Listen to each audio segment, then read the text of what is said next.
I'm Jennifer Litt, Assistant Director of the festival, and welcome to our festival and to today's Craft Talks. Today we will be featuring Traci Brimhall and her talk, Love is in the Repetition. Unfortunately, Eduardo C. Corral has had a family emergency and is unable to give his craft talk today. So Traci has plenty to say, so I think it'll still be a great craft talk, even if it's just one person. She will talk poetic craft for 30 minutes and probably on to more like 40 or 45 minutes. And then it will be followed by a Q&A with the audience. Don't forget to use your Q&A and chat functions.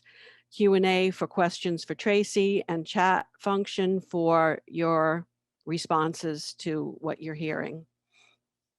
Before we begin, I'd like to thank our founder and president, Miles Kuhn, and his wife, Mimi, our sponsors, Morgan Stanley, the Legacy Group of Atlanta, Gladstone Multimedia, the Cultural Council of Palm Beach County, Visit Florida, Murder on the Beach Bookstore, the National Endowment for the Arts, and all our other sponsors and supporters. We are all set now to have Traci give her craft talk. Love is in the repetition. Please welcome Traci Brimhall. Thank you, Jennifer. I will say another thing that has occurred to me to do maybe with you all is to, often when I teach these two poems together, is to have you all do a writing prompt. So another thing I may do at the end of the talk, I'm very interested in hearing what the questions might end up being, but will be to give you a prompt to try and practice some of the tension of repetition and change that I talk about in the talk. Marcy did put the handout there, a link to the handout. We'll have two poems to talk about, two love poems to talk about today. So I know this is just Berryman, not as an exact quote, but a paraphrase. But one of my former teachers, Steve Orland, said that Berryman said, "You always want to write the poem you don't know how to write." And for me, that has long been the love poem. Yesterday, Vievee Francis mentioned in her craft talk, and I'm paraphrasing here once again because I'm bad at taking notes, that we offer our violences instead of our vulnerabilities. And this emotional misdemeanor has been true for me in poetry. I fell in love with poetry around the same time I discovered romantic love for another person, but I wrote my griefs for many years rather than confess the tenderest parts of me to others. Though also it's perhaps because I hadn't figured out those things for myself. Like many people, when I fell in love, I wanted to be good at it. And by this, I mean both poetry and eros. And like many people in their first attempts at something, I sucked at it. I tried a couple more times at love, but didn't dare go near the love poem. Yet many of the poems I put in my journal as a young writer were love poems. I would take pains to transcribe each love poem, wanting to honor each line break that signaled longing, each metaphor for what grew between two people. Love is one of poetry's oldest subjects. Borges said there are only 4 stories to tell: a love story between 2 people, a love story between 3 people, the struggle for power, and the voyage. Despite love claiming these first 2 spots in Borges's list, I came of age in poetry at a time where people seemed impressed with the clever and very suspicious of the sincere. Oscar Wilde very famously said, "All bad poetry is sincere," though he didn't necessarily say that all sincere poetry is bad. And didn't Ezra Pound say, "Only emotion endures"? Couldn't I find a way into a love poem that wasn't so sweet it gave you cavities just listening to it? Graham Greene said, "Sentimentality, that's what we call sentiment we don't share." And Kevin Prufer in his craft talk mentioned looking for a better definition of this word we're all afraid of being accused of, and found something true in the irreducibility of emotion, of honoring the complexity. Sentimentality is the 2D of feeling, the monochromatic expression of emotion. Oscar Wilde defined sentimentality as wanting the luxury of emotion without paying the price. So perhaps love poems are approachable if we include joint taxes and laundry. I say that as a joke, but also that as I hand copied love poems into my notebook, even though I didn't dare write them, I was discovering what worked in a love poem was something about the mundane dailiness that love settles into, something about the repetition of a person or a set of moments. Love is the ecstatic, yes, but it is also knowing how someone likes their coffee, how they squeeze a toothpaste tube, which side of the bed do they sleep on. I spent years very comfortable with the elegy, and I could zipline sadness through poem after poem, but I was shy about celebrating the complex, joyous, painful, difficult, essential emotion of love, and was terrified poetry would swipe left on me if I attempted the love poem and failed. However, in workshops, when asked to share a poem that was dear to me, I would often turn to this poem by Yehuda Amichai, translated by Shana Block. And if Abby could cue that up on the screen, that would be fantastic. Ballad on the Streets of Buenos Aires. And a man waits in the street and meets a woman, precise and beautiful as the clock on the wall of her room, and sad and white as the wall that holds it. And she doesn't show him her teeth, and she doesn't show him her belly, but she shows him her time, precise and beautiful. And she lives on the ground floor next to the pipes, and the water that rises begins there in her wall, and he has decided on tenderness. And she knows the reasons for weeping, and she knows the reasons for holding back, and he begins to be like her, and her hair will grow long and soft like her hair, and the hard words of his language dissolve in her mouth, and his eyes will be filled with tears like her eyes, and the traffic lights are reflected in her face, and she stands there amid the permitted and forbidden, and he has decided on tenderness. And they walk in the streets that will soon appear in his dreams, and the rain weeps into them silently as into a pillow, and impatient time has made them both into prophets. And he will lose her at the red light, and he will lose her at the green and the yellow, and the light is always there to serve every loss. And he won't be there when soap and lotion run out, and he won't be there when the clock is set again, and he won't be there when her dress unravels to threads in the wind. And she will lock his wild letters away in a quiet drawer and lie down to sleep beside the water in the wall, and she will know the reasons for weeping and for holding back, and he has decided on tenderness. Oops, gotta scroll down on my screen.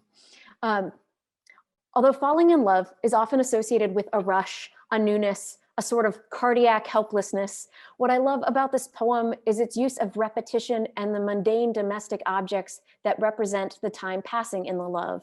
The soap and the lotion, the clock, those pipes in the walls. It's not the stars burning brighter, not a love affair in a penthouse with rose petals on the bed. As magical as love can be, it is a magic that burns in a basement apartment where people still need to bathe and moisturize. It doesn't leave out the real. I also love this beginning in the middle of something, and this conjunction, this suggestion that desire is cyclical and already begun. I love how that reinforces the lyric part of love, how there's the underpinnings of the suggested narrative, but the conditional tense, the anaphora of and, keeps love from becoming a rising action climax denouement situation and keeps it poised at that light at those cross streets and the moment's capacity to be infinite. At the time in my life when I discovered this poem, I wanted to live a love story.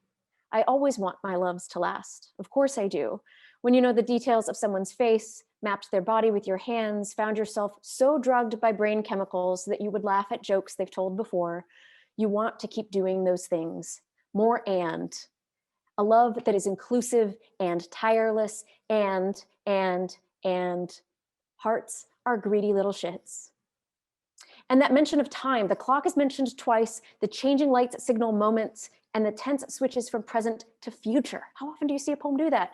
The poem acknowledges time and its changes, and yet the litany of moments make the poem feel caught in amber.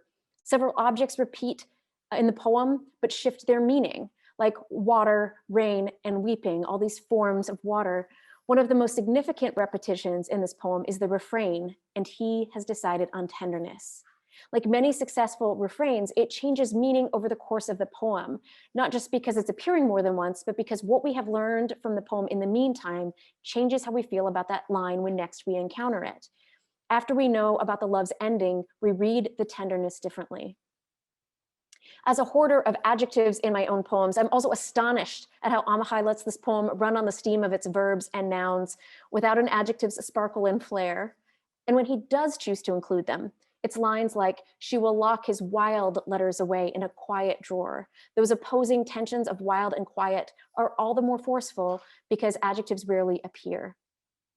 And it's not just anaphora and refrain and those repeated nouns happening, transforming throughout the poem, but Amachai also is repeating the rhetorical strategy of lists. But this, like the adjectives, is also a chance to break the potential monotony of repetition by changing the list. Moving from literal objects, like the soap and lotion running out, the clock being set again, to the figurative, where the beloved's dress begins to unravel to threads in the wind. Even in the commonness of the nouns and efficiency of the lines, there's still a chance for surprise. And love always has surprises for us, those moments in the daily where we can be astonished.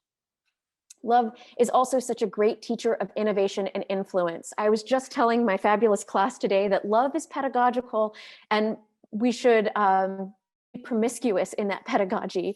Partners teach us that we transform through this emotion. Rather than mirroring a single person or influence, we should take on many loves in our life. Alexander Dumas said the chain of marriage is so heavy that it takes two to bear it, sometimes three. And my love for the love poem is also triangulated. Sometimes it is a new love that teaches us about an old love, but also sometimes the new love is just teaching you more about yourself. It's not a comparison or lack from the first love, but that emotional capaciousness, that love hunger with its whale shark appetite. And what triangulated my love of Amachai was the Palestinian poet Mahmoud Darwish, and this poem, Lessons from the Kama Sutra, which was translated by Sinan Antoon. And I'll get Abby to pull up, there we go. The next poem, Lessons from the Kama Sutra. Lessons from the Kama Sutra. Wait for her with an azure cup. Wait for her in the evening at the spring among perfumed roses. Wait for her with the patience of a horse trained for mountains.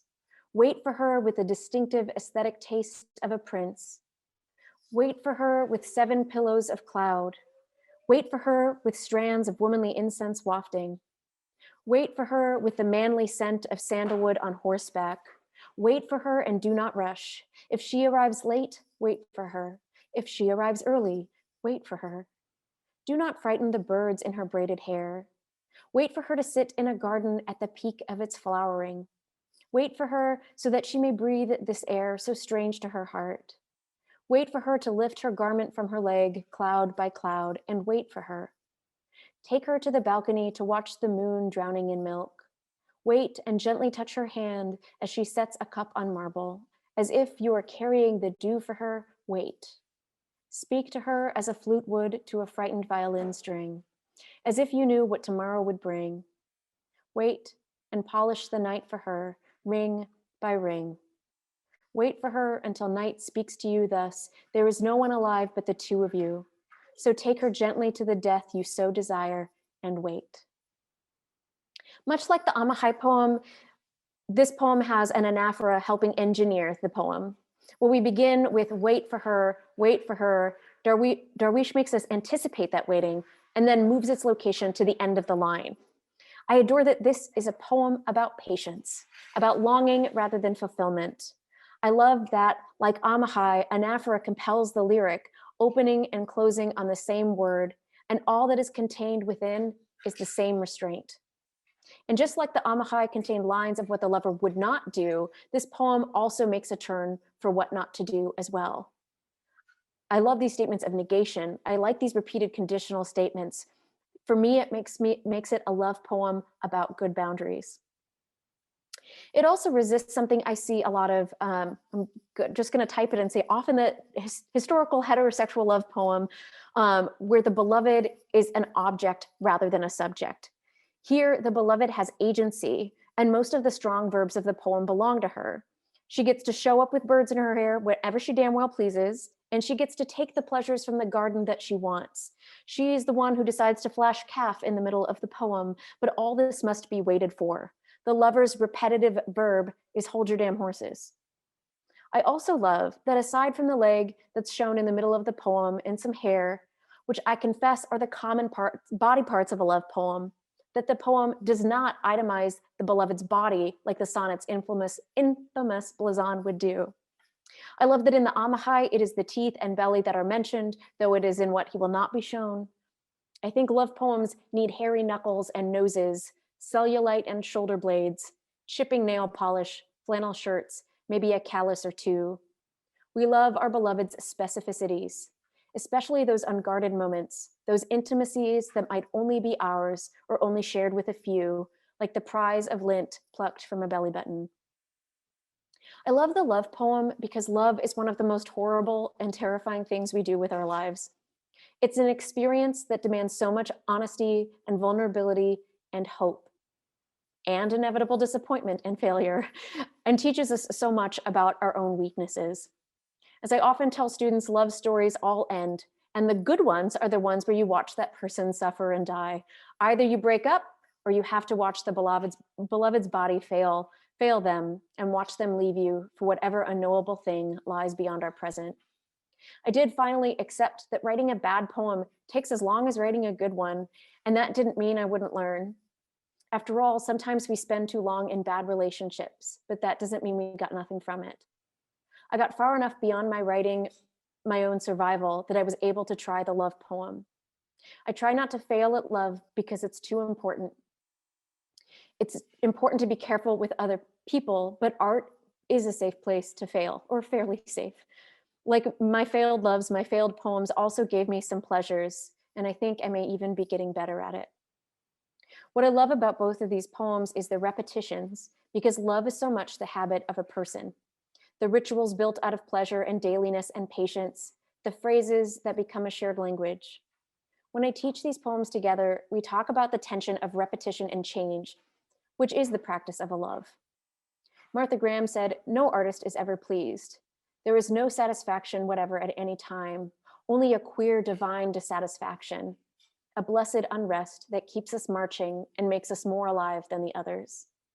I'm not encouraging a dissatisfaction in all your loving, but if you can see the satisfaction as a divine one, a blessed unrest, it can open up more poems. It can help your love change shape, grow in a new direction, help keep you more alive. I loved hearing Gregory Orr's beautiful work read and sung last night and reflecting on how the pain of suffering and pain of healing are different. It's hard to want the pain of healing when it all freaking hurts, but that's the direction to go after all that survival. So often when I was young and told to say the unsayable, I went back to my well of grief and trauma, thinking that was the hardest, because that's what other people seem to think was the hardest. And it is hard. I don't want to say it isn't, but softness is harder for me. Everyone's definition of risk is different. And what poetry taught me about love is that mastery, that master's degree you get, is just the beginning of a long practice. I'm practicing on you is understandably not a metaphor people want for their love, but I hope never to believe I have mastered such a thing. I no longer fear I'm bad at it, but love is a humbling verb, one I keep returning to, hoping to improve. That's sort of the end of what I had prepared to say about the love poem, but I'll also say that I've quoted Oscar Wilde twice already in the talk, and the other thing that Oscar Wilde said about sentimentality that really opened up my ability to write a love poem was saying, without exaggeration, there can be no love. So that sense that I think love's go-to expression is hyperbole, like the stars have never shone brighter, the colors have never been so strong, all of these things that we think like everything has never been more beautiful, when maybe perhaps some people feel that way about love. I suspect it's a cliche for a reason. But that let me lean into the exaggeration and the overdoneness. And somehow by exaggerating, I think that was a technique to get around the risk of sentimentality, is to exaggerate, to say the absurd, even more absurd, and then something more absurd, so that clearly everyone knew that like I was being hyperbolic, but I was so enjoying myself being in love that I felt like the poem tonally was able to contain that. So before we jump to the Q&A, I want to give you the writing prompt that I do with people after that after reading those two poems together. So I'd like to give people a second to get out their notebooks or open a fresh document on their computer. I know I have been watching or not watching, I've been listening to and enjoying the craft talks on my phone so I can be on my treadmill upstairs each day during the craft talk time. So maybe you can just think some of these things in your head too. So I know one of the most common anaphoras, and I apologize for it being common, is because, but this is an anaphora that gives a lot of energy to a poem because you can keep making those lists, like the two love poems that we looked at. So my two titles, and I'm going to put it in the chat as well, but the two suggested titles that I always put down as examples is Why I Will Never Kiss You Again, or Why My Heart Renamed Itself, and then you fill in the blank of like, what did the heart rename itself? So Why I Will Never Kiss You Again, or Why My Heart Renamed Itself blank.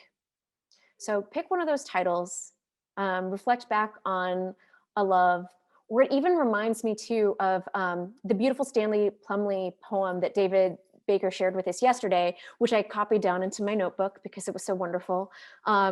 I will never love you more than I do today. I'm bad at paraphrasing, but here I am. But that sort of thing of like, that line was so interesting because yes, it could be like, oh my gosh, I've never loved you more. I could never love you more than this. Or it could be like, oopsie doopsie, downhill from here. This is it. This is as good as the love's ever going to be. So it could be a current love. It could be a past love, but pick a why I'll never kiss you again. Why my heart renamed itself blank. Why something. Then try for at least 3 becauses. Because you put the sprinklers in the greenhouse, because you brought me marigolds, because those things. For ideas of where it could go, like I said, the beloved's body is always like eyes, hairs, lips. Oh my God, the lips are all over the poem. But think about your beloved's elbows, their toes, their any scars, any oddities, their armpits. Oh my God, beloved's armpits never show up. So add an untraditional body part. And also because flowers are so common, I often like to encourage types of flowers that don't normally appear in poems. I mentioned marigolds because I know in the Book of Flowers that is a death flower. I think cacti are cool and unusual for a love poem. I think you could do a nice plant that could be itchy or kill someone, like poison ivy making you itchy, and belladonna is poisonous. So get a not rose. No roses are allowed in this love poem, but put a strange because you left belladonna by the bedside.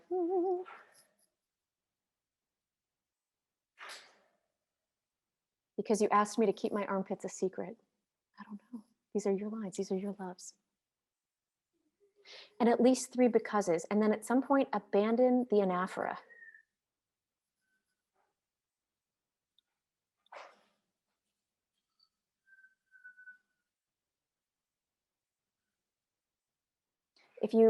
And also to make it interactive, if in the chat you want to suggest a vocabulary word, whether it's an untraditional body part or untraditional flower, or I'm going to put some raccoons in the list. Whatever you think doesn't belong in a love poem, add it to the list. If you feel stuck, check the chat and see if anyone has suggested some good. I had a student write a love poem about Pizza Rat from the famous New York City subway rat. Oh, yes, you guys. All right, so you can add more there. You can pull from that list. And I want to give you just a few more minutes to try and pull out a line. And then I'd love to see some of those lines show up in the chat too before we transition to the Q&A.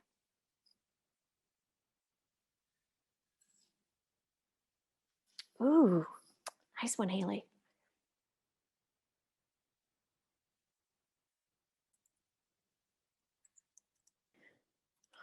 I love that we're starting to get in the chat And hopefully people are following along some of it. But what I'd like to do is, if this is working for you and you're getting something and this is energizing you, you can just mute me and keep writing, and you don't have to pay attention. But we're getting some really great lines in the chat, so I just want to read some as they're passing me by here. Because you tasted the suet the birds avoided, because my heart decided to be virtual. The sprung wire of your bicycle brake twanging in the air, the blood dripping down your leg. Why my heart renamed itself stomach, because it could not manage more than one room. Because in this rock, paper, scissor life, stomach dissolves flowers, because it is sunk in my chest, because you left your clipped nails in the sink, because you gave me roses instead of wild cornflowers, poppies, daisies. Why I renamed my heart Kick Me. So we're kind of creating in the chat this like wonderful exquisite corpse poem. And yeah, one person commented that's a whole poem. But to think about, one of the nice things about Anaphora too is if you're shy about music, Anaphora is a really great way to build in a sense of repetition, refrain, these kinds of things. I don't want to pay you chore money right now because I want to finish giving my talk. I really need just 20 more minutes, okay? Because you kissed me with your crown of thorns, because you think it's sweet to share our embarrassing fights, because you don't like breast milk and I do, because you were always texting. These are so great. So hopefully that helps you, that helps kickstart something. And regardless, we've made a great community poem and gotten to celebrate and make something kind of together. And really, if you read the chat, it does read like a whole beautiful poem, which is wonderful. The other things I'll offer, if you're still working or still half tuning in, is remember I pointed out also the statements of negation, of like, do not do this, and he will not be there when this. So turn to a statement of negation if you can, to make sure that there's something, because, you know, you won't pet my hedgehog. Or because you won't, whatever the thing is that this person won't do, to switch to statements of negation and try a couple of those. And if you use the lists, I was telling my workshop this as well, my rule for lists of 3, there was that great example in Amahai of literal, figurative, is that a list should usually, for good tension and friction, to create some of that heat that Martha Rhodes was talking about, to up the temperature. Usually there's a change in the object world of the list or in the rhythm. So like in the object world, it would be like apples, oranges, and Legos. The 2 things normally belong to each other. The third is sort of a surprise. It makes your brain leap. It might all fit with preschool, but it doesn't come in the order that you think is going to be there. The other would be to change rhythm. Apples, oranges, bananas browning on the counter. So we've got that the banana gets this longer, fuller description, though apples, oranges, and bananas are often put in the same list, right? So there was a great list of 3 flowers, and I can't remember, but I bet it's, there were some polysyllables. So if there's, and then daisies. So like da da da da da da da da. So something that changes the rhythm in the list of 3, or something that changes literal to figurative, or the object world, like apples, oranges, and Legos. The last thing, it could be the middle thing, but that one of the 3, right? Same thing with jokes and rules of, and the rule of 3s is that there should be a leap, there should be a change.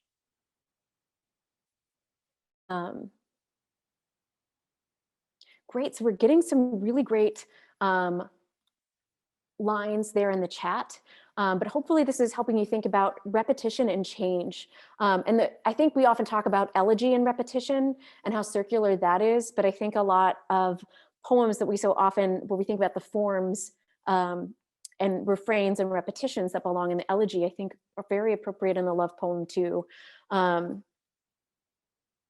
Gosh, and I think it was, I was like, where is this line coming from? And I think it was from the Gregory Orr reading last night, or maybe the interview, but that death might be the moment that love begins, or the loss might be the moment that love begins.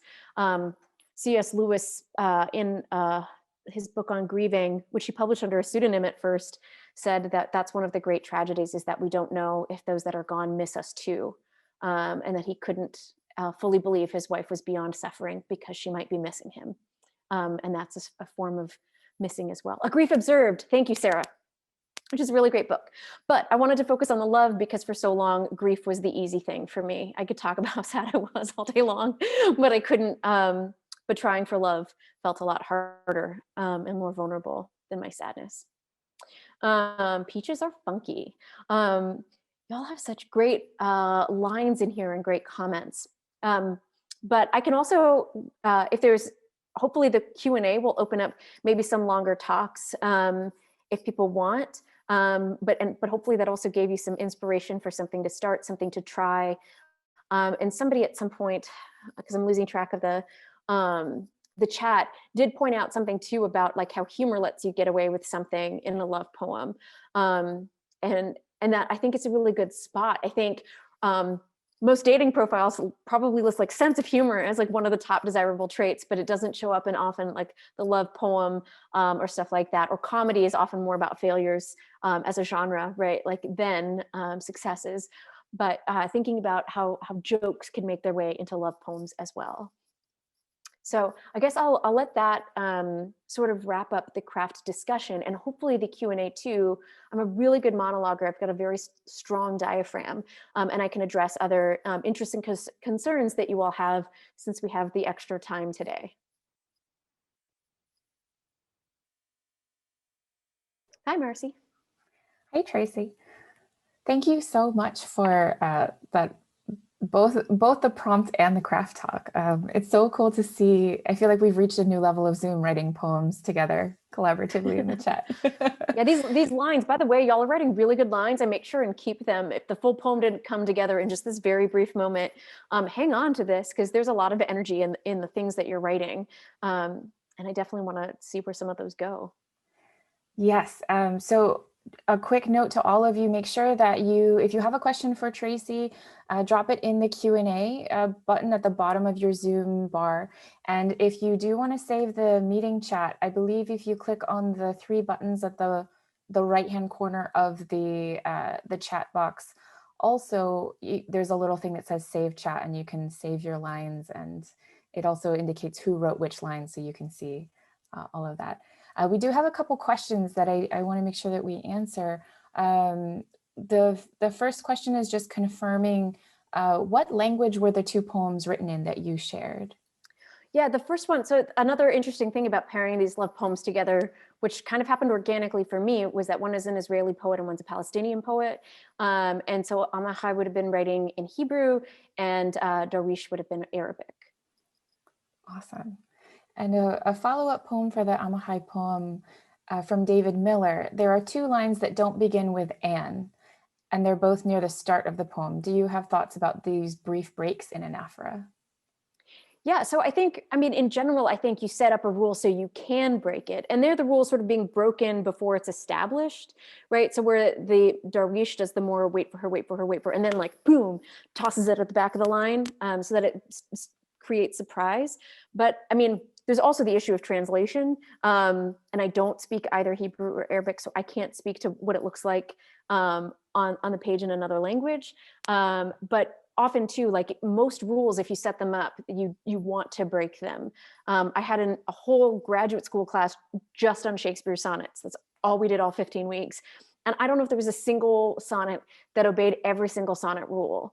Like there's one where he just leaves these 2 parentheses at the bottom, like caskets or silences or, like these just spaces. And then one that's deliberately 1 extra foot on every single line. Like it always exists to be broken. And when you break it, it calls more attention to it. So whether that's just to create friction because friction feels good in a poem, or because it's pointing out something, it's calling attention to something. So sometimes it's just to like create the variation, but sometimes it's like to point out something specifically. That's fantastic, thank you. And along the same poem, Ballad on the Streets of Buenos Aires, Miles M is asking, do you have any thoughts of the different senses of the line, and he has decided on tenderness? Yeah, so for me, and of course it's all subjective, I'm definitely somebody who believes in reader response theory and that each reader finishes the poem new every time it's read. So it's like the multiverse that comic books have given us. I think that's true, like in each generation that reads it, in each person that reads it, the poem is slightly different. But the way I read it is the first couple times, and he has decided on tenderness, I think it's like a kindness or a patience. And for me, I read the final tenderness as leaving. because we tend to think of that as hurting somebody more cruelly than anything, is to leave a relationship. But I think the tenderness in that poem is to go, to know when the time has come for something, even if the departure might hurt, that's the kindest thing you can do. That like, despite the other, like being kind isn't necessarily, is being nice, right? Like just if you stay for somebody because they want you to, that's not good. If you stay even though you can't return a love, that's not good. The wound can't heal around the knife. You've got to, the kindest thing you can do sometimes is hurt somebody a little bit to leave the relationship. So that's how I read that line. Though I've seen people do very political readings of this poem. I've seen people do lots of historical readings of this poem. And I think everybody gets to decide that for themselves. But for me, the shift is once we know that the relationship is ending or about to end. Because we get that forecasted in the future tense. Thank you. I hope that answers Miles' question about that. We have an anonymous person, so their name's not attached to this question. How does one learn to become comfortable with sentimentality? Well, gosh. I think one of the reasons I also liked my own tragedies and trauma is I didn't think that they were as cliche, right? I think pain is often very particular. And I should just have a page of quotes open, but there's that very famous quote in Anna Karenina that like, happy families are all happy in the same way, but each tragic family is different. And I think our pain feels very particular to us, even if, you know, people have been broken up with before or lost family members before or these things, but like it feels so particular, and pain has this way of like, of being more particular, I think, sometimes than happiness is. Joy feels kind of vague and open sometimes.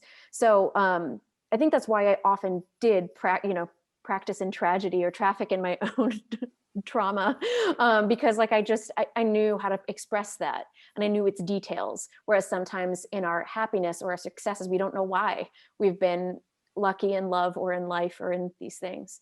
But as in how to get more comfortable, for me, it's always about bouncing off of something, because it is hard to be direct.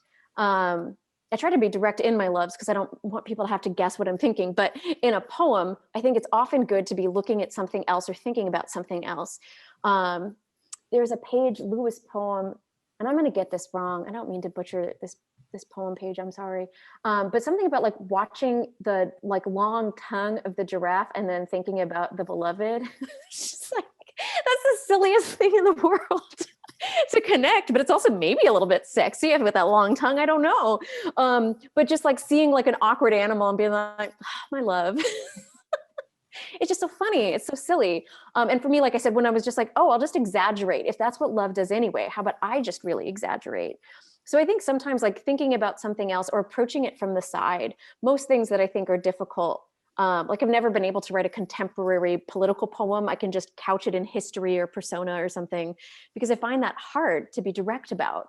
So I find a way to triangulate it. Like, so you could write a persona poem about a historical or mythical love that helps you approach a subject that you're not familiar with. You could try a strange tone, or you could try, like I also said, what are the cliches of that subject? For the love poem, it's roses and lips and eyes and the moon, which doesn't mean you shouldn't put stars or the moon in it.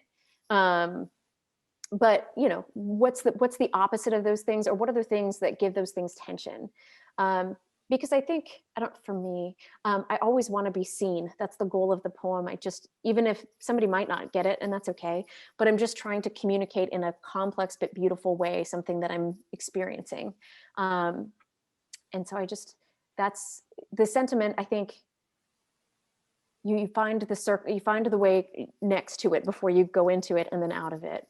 But I have to approach from the side. I have to approach out of humor or strangeness or persona, a different time period, but something that sort of helps me like not be so direct about it, but still bring the emotion into it. It's like that Dickinson quote, "Tell all the world, but tell it slant." Tell it slant, right? Yeah. Kimberly Reyes is asking, is there something you would consider a canon love poem that you think does a particularly good job? Ooh. Oh, because I do also want to say that it's not that all love poems need to repeat themselves, because there are certainly love poems that don't do that.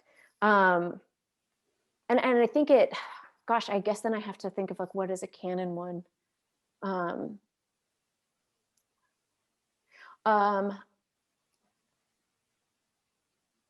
I think also the ones that become canon are I'm also thinking of like other love poems I've taught. So like famously, I can think of like the anti-blazon that Shakespeare writes, "My mistress's eyes are nothing like the sun." Shakespeare is like, yeah, she kind of busted, but I like her, is the whole poem. It's a little bit rude. But thinking about, there's another great poem by Camille Guthrie. I'm going to put, I can't look up the link right now, but if somebody wants to, I think it's called My Boyfriend. That's a really great, like sort of anti-list of the beloved. But thinking, so like, again, that's already Shakespeare already resisting rules that now, even hundreds of years later, we're still fighting against, about itemizing the beautiful traits of the beloved and going opposite. So for me, sometimes it's just like frustrating expectation automatically makes our brains more excited to engage because it's not what we're expecting. That's so true. Next, Marie Cresson, I hope I'm saying that right, is saying, ask the question, could you talk more to the seemingly disparate effect of cleverness and sincerity in poetry? How, as poets, do we push against the desire to be clever while still making intentional and effective choices to elevate our craft? Gosh, you know what I also think is that we can just do both. That maybe there's something that's a little bit clever, but then there's something that's sincere. And again, I think it's the tonal movement. I talked about like ziplining sadness in my poems, and I don't think there's anything wrong with that. You can just feel one feeling. But I'm also going to get this quote wrong, that Rilke said that elegy should always end in joy. Oh, did you hurt yourself? This is trying to do it all. Oh gosh, a pencil injury? I'm so sorry.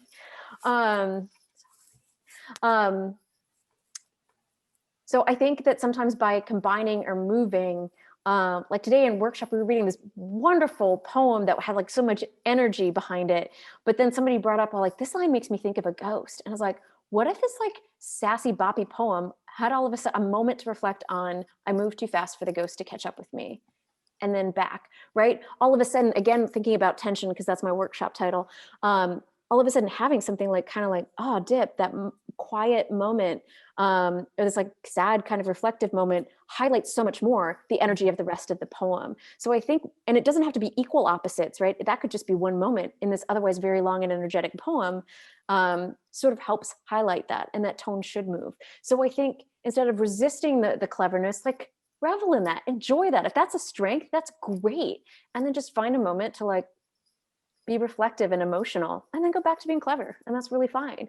Or the other way around, right? If you're like me and you zipline your sadness, be a little silly for a minute and then go back to being sad, because we're complex, right? And if sentimentality is an emotional lie and it's reducing the complexity of emotion to a two-dimensional thing, then maybe that's all the more important to make sure emotions contain dualities and opposites, right? You know, like the thrill of love and your missing puzzle piece is also years of taxes and fighting about laundry. So, you know, like it is both the mundane and the ecstatic at once, right? That's kind of what love is, that it's both comfortable and thrilling, ideally. So thinking about like containing those opposites so that it further highlights those things and lets things exist in their complexity. I said in class today too, that I think it's Carl Phillips that I heard this from, but the world is a complex place, and do we dishonor it by trying to be too clear about it? And I think that's also something I think about in terms of emotion, that my child is the most beautiful little magical creature who just appears on screen sometimes. And he also kept me from sleep for a solid 5 years. And I was exhausted, and he threw up in my mouth once when he was a baby. I mean, like, that preciousness came at a cost. Or the miracle of babies is a very disgusting, bloody miracle, right? But we tend to focus on the preciousness of the child and not like all the screaming it took to get them there. So, you know, like, again, thinking about the emotion and the cost, and finding a balance doesn't mean 50-50 either, but just the tensions that highlight one side of something. That's very appropriate then, that your background is from Inside Out, right? Yeah. Because they're talking about emotions. And the complexity and the combination of it. Right. Yeah. Because as she starts growing up, it's these things that like the balls come out in joined colors, because the emotions are not as simple. The control panel gets more complex. Such a good movie. So good. This question is from Kate Lycurgus. Hi, Kate. How do your ideas of sentimentality and the risk of an erotic/romantic love poem apply, or do they, to other types of love, of siblings or friendships or landscape or country, parent-child love? Are the risks the same, and how do you approach these freshly? I do think risks in general, there's the tradition of that risk, right? So confessional poets was a huge risk at the time that confessional poets were writing, whereas now we're so much more comfortable with the idea that it's not as big of a risk. But that's the tradition of that risk in public, right? Whereas I think there's personal risk as well. So for me, risking vulnerability is different. Somebody's going to be like, are you kidding me? Love's great and love's easy and natural. It's like, I'm so glad they've had that good life. But the risk for me is really hard. Being vulnerable and tender and open is hard. I'm aggressively independent. And I can do it. I don't need anybody's help. So writing a love poem is hard. It takes an extra thing for me. So I think that there's a way in which there's the tradition of the parents writing about children, sentimentality risks, or landscape, and the eco-critical tradition and what it meant to write about a waterfall for the Romantics versus what it means in the 21st century as our planet dies. So there's a tradition, but then there's also the personal of what feels personally risky or challenging to you. So I think there's different types of risk and how we enter that. So, and how do you do it freshly? One, I also think like most, if you've courted your own voice and vision, I think then of course you're gonna write the Kate poem that no one else was gonna write that Kate poem, because Kate's gonna write it. So there's a way in which I think there's naturally a freshness or originality because our voices are unique. But one of the other things I'm constantly enjoying and am fascinated by is as I try to learn a new art form every year, which means I never master anything. I just get competent at crochet or competent at paper making. I'm doing watercolor this year. And it's figuring out like, oh, that's how they think about that. What does that change for me when I look at this or think about this? So we see like hybrid forms, or using medical intake forms to write a poem. Or my class, we were talking about Diana Coy Nguyen's Ghost of, which is an amazing book. I recommend it to everyone. But it introduced me to an art form I didn't know, but also changed what I thought was possible in poetry. So I think loving even more of the world than just the poems that we love so much. This is like not just two people in a love, but three. Get frisky with another art form. Sorry to make it sexual. But like introduce that, be like poetry, art, let's hang out, let's get a good snuggle going and see how those might be informing the other thing. So I was just only obsessed with poetry. I didn't even want to take other writing genres in grad school because I loved poetry so intensely. But now I'm just like, ooh, what can I learn from this art form just to play? Also, I really love color. So crochet and watercolor and all that's great for me. But what is color value teaching me about poetry? And what does poetry help me do in watercolor?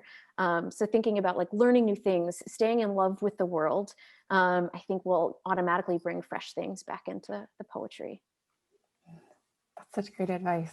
I'd love to see some of those watercolors by the end of the year. I'm posting them on Instagram. Everybody follow Traci's Instagram for watercolor poetry. We have another question from Zachary Kluckman, which is sort of along the similar lines of freshness, I think. So he says, years ago, Patricia Smith gave a writing challenge to write erotica poems and gave a list of 30 words that could not be used in the poems in an effort to challenge the cliches and elevate the poems. Are there any restrictions that you place on yourself to challenge your writing process to evolve? If so, what has been the most interesting for you to use? Nice. Okay, so I had a similar challenge from Patrick Roussel in a class I took at Poets House 15 years ago, not counting. But it was our focus on love often was a focus on the erotic too. So this is the other thing I just want to address the first part and the erotic part. So I love me a sexy poem. We need good sexy poems that they make us feel good and they're really happy usually, and it's nice. But I also think like the love poem also isn't just the erotic. And so like our challenge too was like, I think I put Fox News and vomit and stitches in mine, right? Like I just like, what is like the furthest thing from erotic to me, and then put that in the poem. And so I think that's just naturally a good tension, just like we're looking for opposite flowers and body parts and stuff. But also that I think the question of love, which also kind of references back Kate's question about the love of family members or the love of friends. I think friendship is a vastly underexplored poetic topic of love. And I think it's such an important one. And I think I've learned so much about love from my friendships. And I think it's truly important. But thinking about what to challenge my writing process to evolve. So it kind of touched on this in the talk, but I think I wrote only out of urgency for the longest time because it was so much about writing my own survival and getting to trying to get all that was in me out of me. It was an emotional purging, and I think this is often we're writing those personal stories, and I think that's really important and beautiful about so many first books that we're getting that out. There's this great line by Lee Young Lee that says, "What kept me alive keeps me from living." And I think part of what I've had to is not to try and re-evolve. I've tried to fall back in love, which I think is different. And also why I'm interested in the love poem is I shared with my class, has heard all this before, sorry guys, that I reread last year the books from grad school that had the biggest impact on me. I'm using titles from my first book as writing prompts most days. And because it's hard for me to be in a place of peace, but I'm trying to get used to writing from a place of peace, not from a place of urgency, because I thought, what is a poem if it's not urgent? My God, I'm tired of living in a place of urgency. And I think I am evolving by writing from a place of peace too. I think that is a change in me, and I think that's an important one.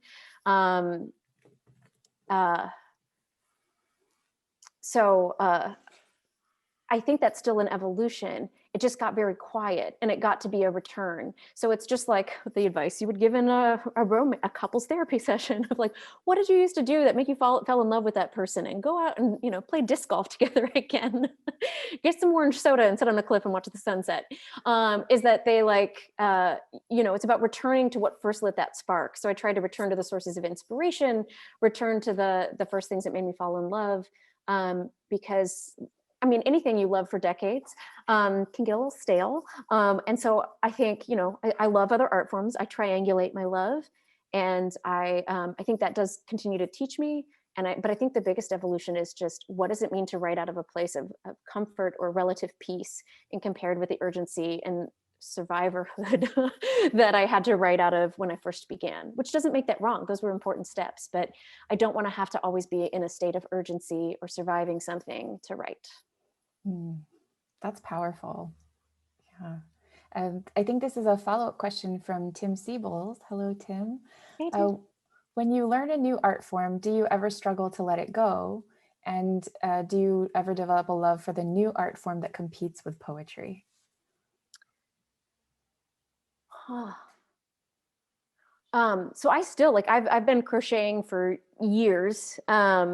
So that one has stuck with me, but I've gotten that one. I feel like I'm pretty good at, but nothing has overtaken me. I'm kind of hopeful that maybe watercolor will, because also depending on your situation, but generally people are in monogamous or monogamish relationships with one person for a long time is often how partnerships have been working for a long time.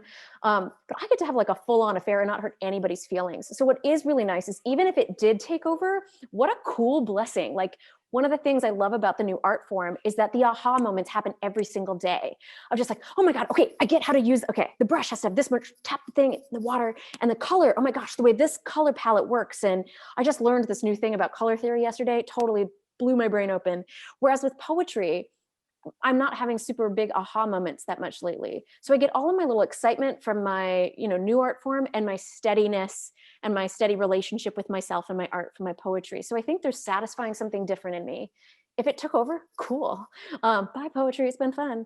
But I think I would allow myself to love something new if it turned out I was out of love with poetry and in love with something new. But so far it's just adding a little, making it spicy for me in poetry, while also being a lot of fun. It also teaches me about teaching every year. I have to remember what it's like to fail. I have to remember, not that I don't still fail, but failing at something new and that frustration of like, I just give up, or like, I don't want, or this is hard, or what are the ways I'm learning best? And how do I take that back into my poetry teaching? How can I break it down into further steps? Or how can I make this clear how this functions? So I think it teaches me a lot as a teacher, just as much, if not more, as somebody who's like trying to loves an art form their whole life.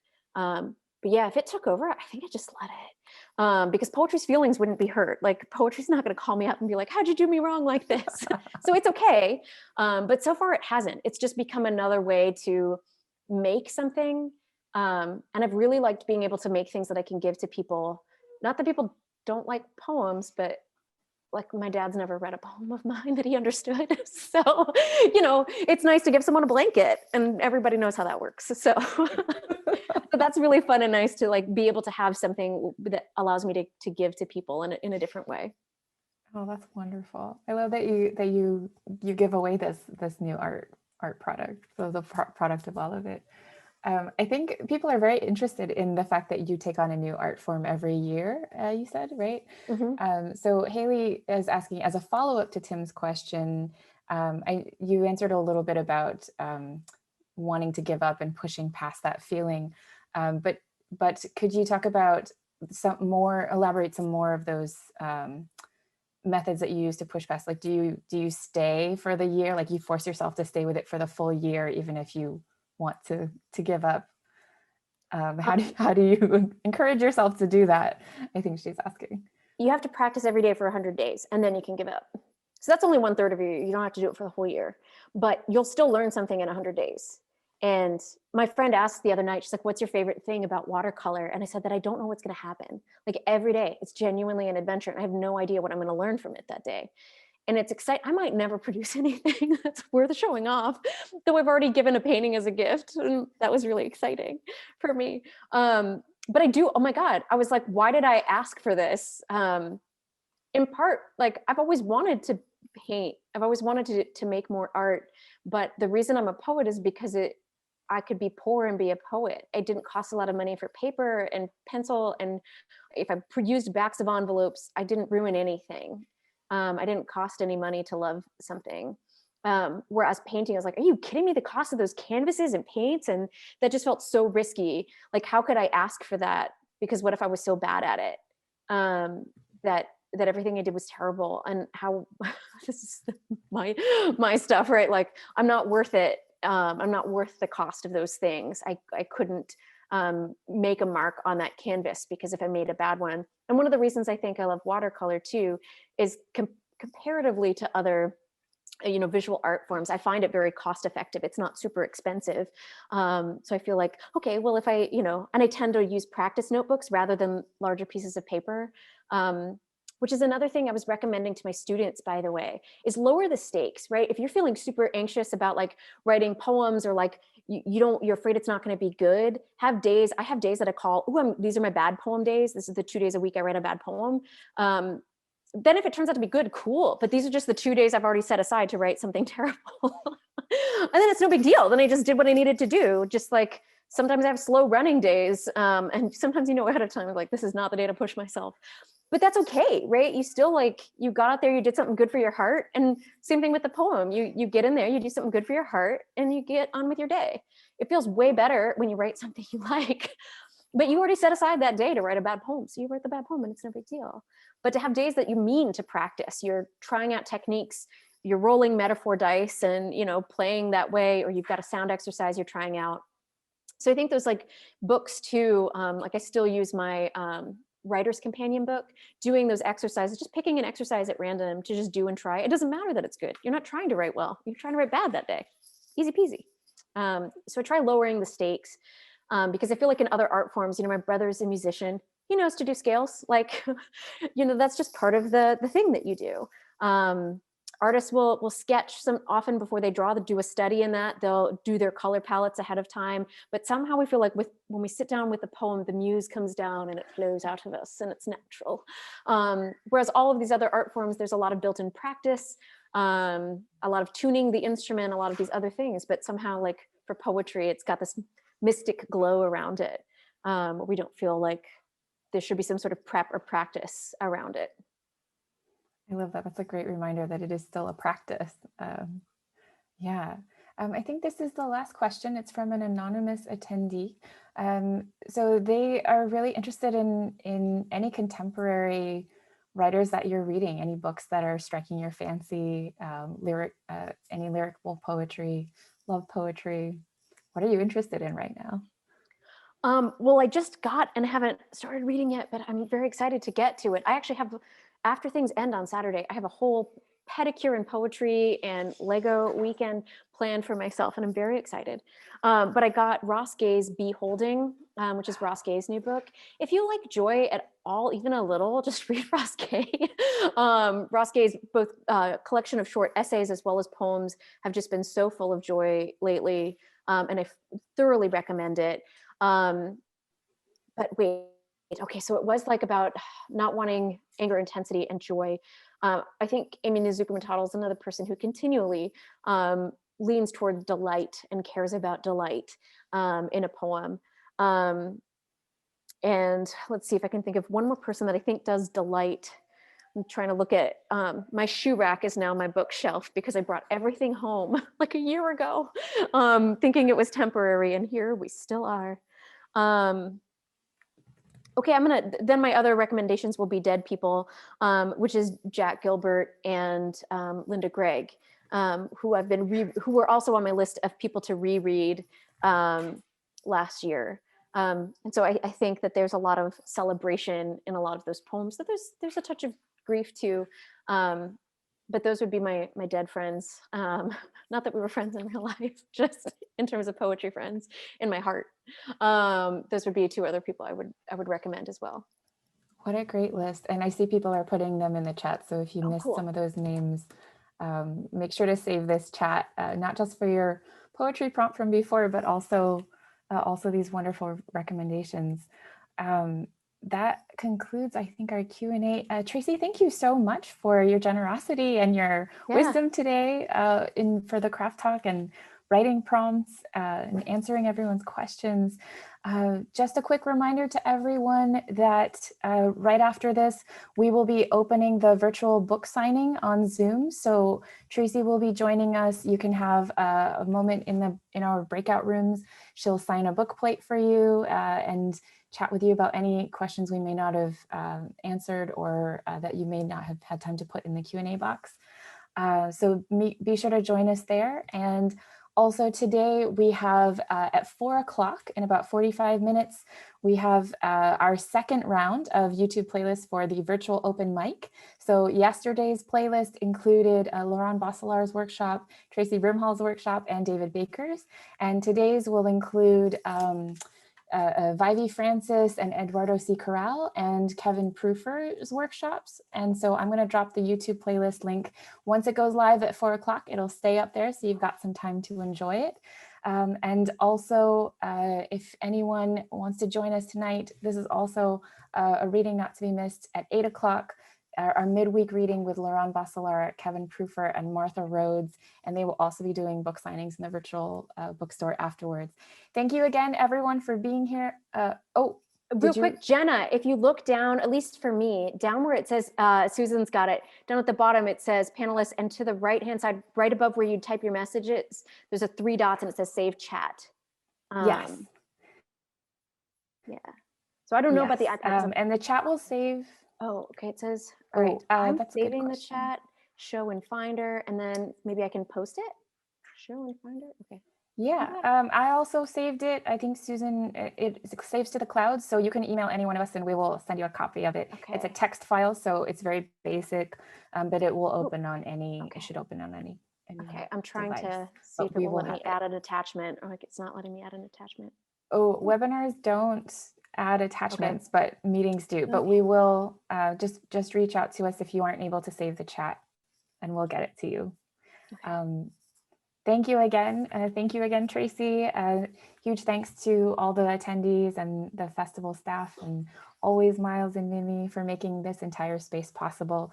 And we are sending all of our best wishes for Eduardo and his family.